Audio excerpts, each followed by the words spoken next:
tardes, doctor. Mi nombre es Osorio Vargas y el día de hoy le vamos a presentar un caso clínico, donde los puntos que vamos a abarcar son la presentación del caso clínico, diagnósticos presuntivos, su epidemiología, clasificación clínica, exámenes complementarios, diagnósticos diferenciales y nuestro diagnóstico definitivo. Los integrantes de mi grupo son Jonathan Salinas Cortés, Janet Sánchez Manceni y mi persona, Rosario Jimena Vargas.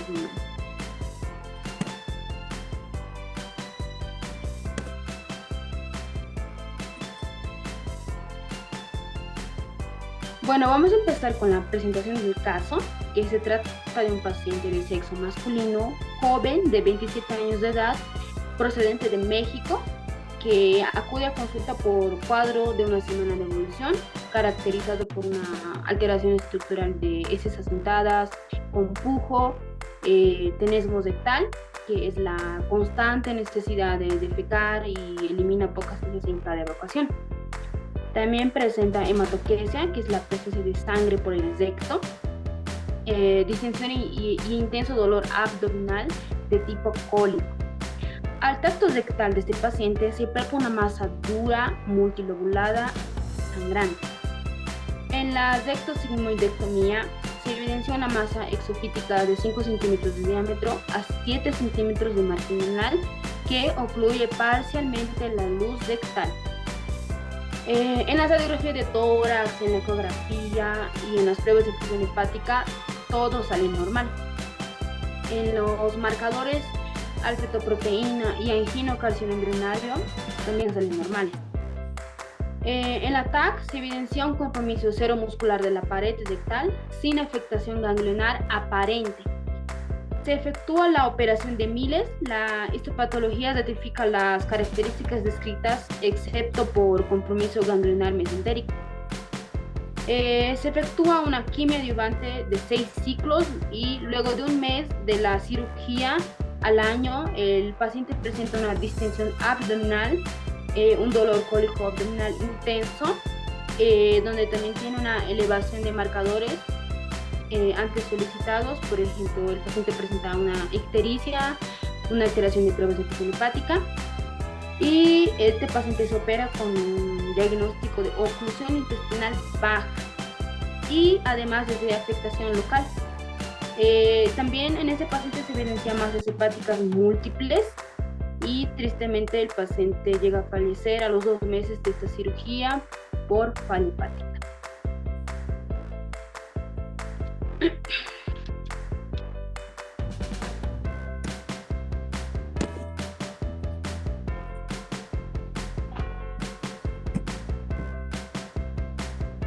Bueno, ahora vamos a los diagnósticos presuntivos.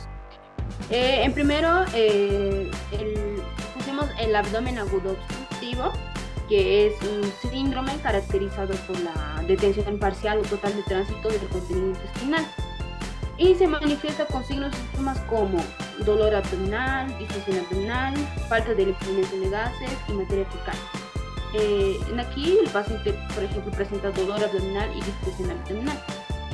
Otro diagnóstico presuntivo es el cáncer colorectal, que es una enfermedad en la cual se forman células malignas en los tejidos del colon y el recto y se multiplican sin control.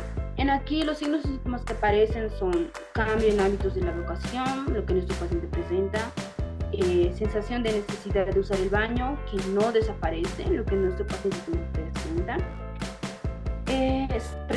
presencia de sangre en las heces, cólicos o dolor abdominal, debilidad y cansancio y la pérdida de peso. Otro diagnóstico presuntivo que pusimos es la metástasis hepática, que son tumores malignos en el hígado que tienen su origen en otra parte del cuerpo. Esta metástasis puede aparecer en un 25% de los pacientes con cáncer de colon y es más frecuente en hombres. Otro diagnóstico son los pólipos. Los pólipos son inofensivos, pero con el paso del tiempo, algunos pólipos en el colon se pueden transformar en cáncer de colon. Bueno, ahora vamos a hablar de la clasificación TNM. ¿Qué significa la T? Se refiere al tamaño y la extensión del tumor primario. TIS es el tumor in situ confinado a la parte más superficial de la mucosa y no traspasa ninguna capa. La T1 es un tumor que invade la submucosa. La T2 es un tumor que invade la capa muscular propia. La T3 es un tumor que llega hasta la subserosa y a los tejidos grasos perirectales. Y la T4 es un tumor que invade tejidos de órganos del pecho. La N. La N es la ausencia o presencia de metástasis a ganglios. En aquí tenemos tres, que es la N0, N1 y N2. La N0 es la ausencia de afectación ganglionar. La N1 significa la presencia de afectación tumoral en 1 a 3 ganglios linfáticos perirectales. Y la N2 es la afectación de 4 o más ganglios linfáticos. Y la M, que significa la ausencia o presencia de metástasis a distancia. En aquí tenemos dos, la M0 y la M1. La M0 significa ausencia de metástasis y la M1 presencia de metástasis a distancia. Continuando con la clasificación TNM, combinando la situación T, N y M, se crea la clasificación TNM por estadios, pudiendo diferenciarse en estadio 0, estadio 1, 2, 3 y 4. El estadio 0 o carcinoma in situ, esta es la fase más temprana del cáncer de colon o recto. Las células tumorales se encuentran situadas en la parte más superficial de la mucosa y en ningún caso la traspasa. En el estadio 1, el tumor afecta la pared de colon o recto sin traspasar la capa muscular. No existe afectación de ganglios linfáticos en este estadio. En el estadio 2, el tumor ha infiltrado todas las capas de la pared de colon o recto. Puede invadir los órganos de alrededor. Aquí no se aprecia tampoco afectación ganglionar. En el estadio 3, el cáncer ha invadido los órganos más próximos y afecta a los ganglios linfáticos. Y en el estadio 4, el cáncer se ha diseminado afectando a órganos alejados del colon o recto, como por ejemplo el hígado, pulmón y los huesos.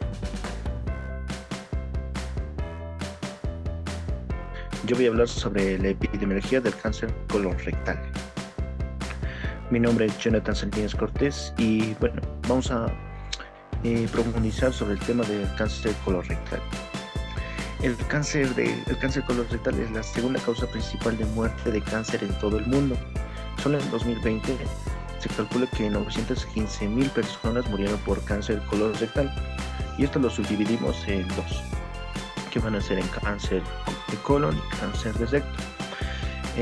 Las personas que murieron por cáncer de colon van a ser 576,000 personas aproximadamente, y las personas que murieron por cáncer de recto van a ser 339,000 personas aproximadamente.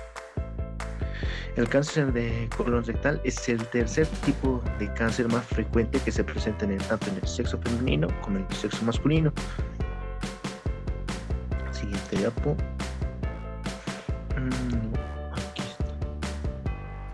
Aquí está. Entre los factores de riesgo vamos a tener los siguientes. Las personas mayores de edad van a tener mayor probabilidad de desarrollar el cáncer colorectal. Esto no va a ser preferentemente o determinantemente la edad, también puede darse en los jóvenes, pero en este caso en los jóvenes va a ser un poco más mortal, más riesgoso el cáncer colorectal. También los factores de riesgo más comunes, como son consumo de tabaco, consumo de alcohol, que van a ser perjudiciales para nuestro organismo, bueno, pueden desarrollar un futuro un cáncer colorectal o desarrollar cáncer de otros órganos, pero también es un factor de riesgo importante a tomar en cuenta. Entre los otros factores de riesgo, bueno, vamos a tener lo siguiente, como ser los antecedentes patológicos personales y familiares. Bueno,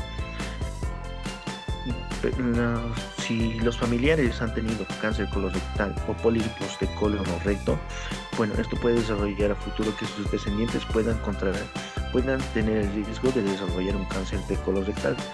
O también, si el paciente anteriormente ha tenido pólipos de colon o recto también, estos pueden desarrollarse a futuro en un cáncer colorectal.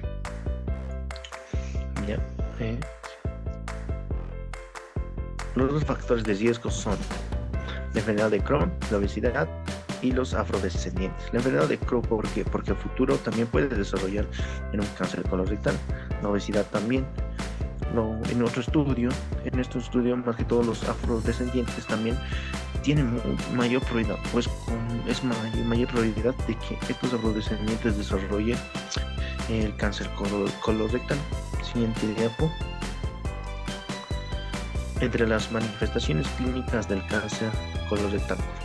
Bueno, básicamente vamos a hacer una comparación con nuestro paciente que presenta hematoquesia, heces en forma cintada, dificultad para realizar dolor cólico abdominal, dificultad para defecar y demás.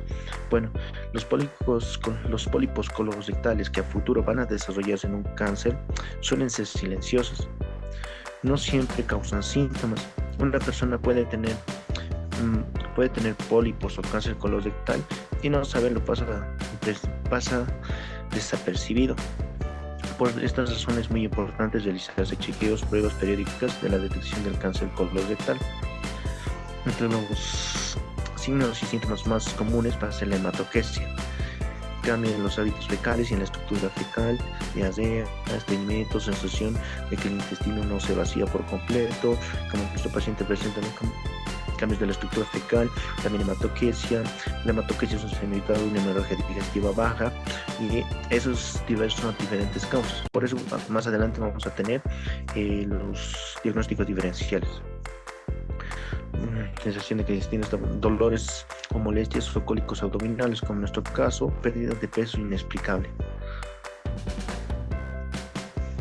Bueno, aquí vamos a hablar sobre los diagnósticos diferenciales, como ya le dijimos. Básicamente los diagnósticos diferenciales lo basamos en la hematoquesia y en el dolor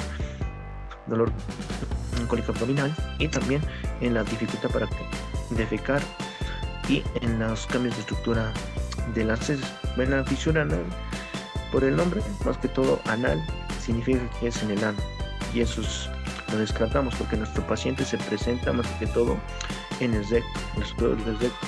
Es por eso que lo descartamos. Al principio sí puede ser de gran apoyo, ya que podemos pensar por la hematoquesia, por el sangrado, puede ser en una fisura anal, pero lo descartamos completamente, ya que al momento de la palpación se sintió una masa en el recto. Es por eso que lo descartamos, pero al principio sí puede ser un gran punto, un gran diagnóstico presuntivo. También las enfermedades intestinales inflamatorias crónicas, como la colitis ulcerosa y enfermedad de Crohn, también pueden provocar una hematoquesia, también pueden provocar una hematoquesia, dolor cólico abdominal, dificultad para defecar, cambios en la estructura de las heces, diarrea, estreñimiento y demás. Pero se descarta esto porque hay una masa palpable y no es en todo el intestino, solo es en el recto. Mientras que aquí se localiza en muchos lugares la colitis ulcerosa y la enfermedad de Crohn.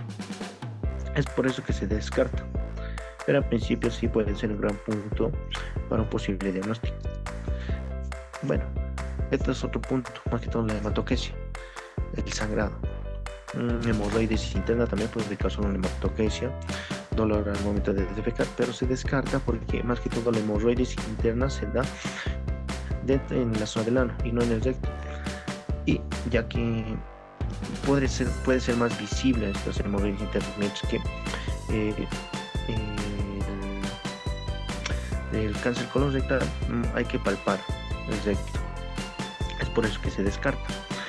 Bueno, todos los diagnósticos diferenciales son muy importantes al momento de realizar una historia clínica, pero en el examen físico ahí nos damos cuenta, ahí descartamos estas patologías porque nuestro paciente más que todo presenta una masa en el recto, Es por eso que se lo descarta.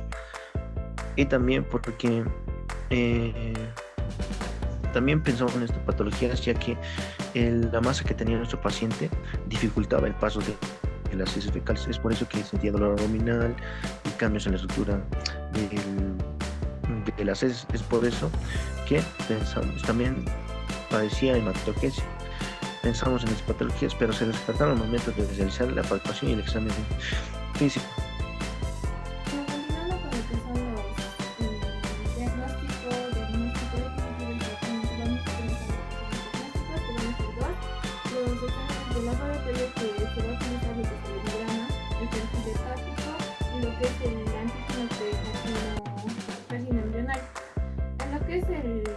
El hemograma vamos a utilizar para detectar una anemia microcítica hipocrómica. En lo que es el perfil hepático vamos a utilizar para detectar lo que es la presencia de metástasis hepática y si va a estar diseminado.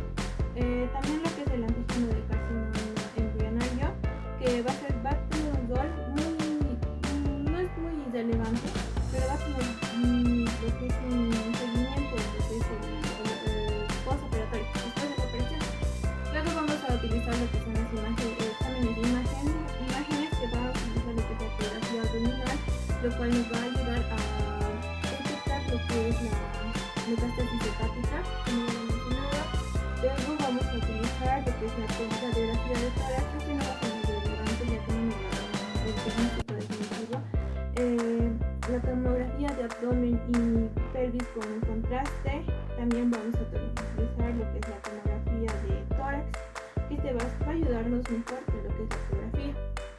Luego vamos a hablar de lo que es el diagnóstico definitivo, que hemos llegado en conclusión al abdomen obstructivo secundario a un cáncer colorectal con metástasis hepática, en lo que es el tratamiento vamos a utilizar una clasificación de lo que es el tumor, los ganglios linfáticos y la metástasis, el TNM. En la clasificación de lo que es el tumor vamos a utilizar lo que es el tumor primario, que nos va a indicar que no existe ninguna presencia de lo que es el tumor. El TO, que no va a haber evidencia de lo que es el tumor. El TX, que no se va a determinar si va a haber una distinción. En lo que es el T y S vamos a referirnos a lo que es el carcinoma in situ. También en el T1, T2, T3 y T4 el tamaño creciente o diseminación de lo que es el tumor. Vamos a hablar también de los ganglios linfáticos regionales, lo que es la N, que lo que nos va a indicar la presencia de estos. Aquí vamos a utilizar lo que es el NX porque esto no se va a valorar los ganglios linfáticos en sí, no va a existir. El NO, que va a significar si metástasis en ganglios linfáticos regionales. También vamos a utilizar lo que es el N1, N2 y N3, que va a haber un aumento de ganglios linfáticos regionales. En la metástasis vamos a utilizar lo que es el MX, que va a ser imposible de valorar lo que si hay o no metástasis.